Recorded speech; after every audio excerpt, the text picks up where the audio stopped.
Li bajarê Amedê ajotvanek jin a dolmuşê bala welatiyan dikşîne. Li navçeya Bismillah Amedê keçek 34 salî ajotvaniya dolmuşên nava bajêr dike û perê xwe qezenç dike.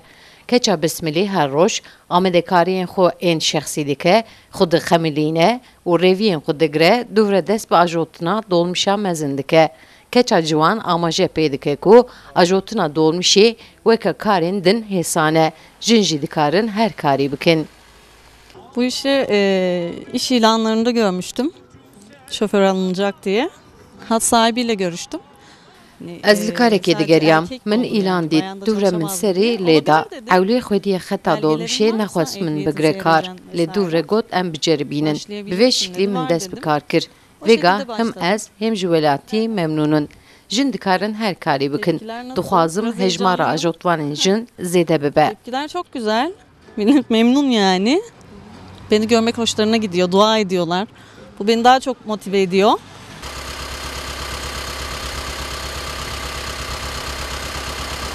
Rêwiyên ku cara yekem li dolmuşa ku keça bi navê Sînem Dajo swar dibin matmayê dimînin. Lê dûvre kêfa wan jî tê. Dibêjin ajotvana jin li gorî ajotvanên zilaman bêtir bi baldarin. Pabendî trafîkê ne. Heman demî de henûnûn ev jî kêfa müşteriyan tîne.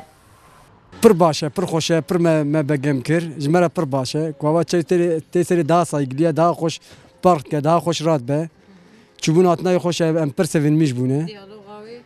Diyaloga jî pir xweş e, ê zilama daha xweştir e. Em sürekli bi zilama re kin zilam pir qebadayî ne, pîrek daha efendî ne, daha xweş derin tên. Bi însana re daha saygilî ne, daha zane rûnê rabe. Gelek kêfa me hat. من پرخواست دیده باز بو دو هود به زمیرا چطور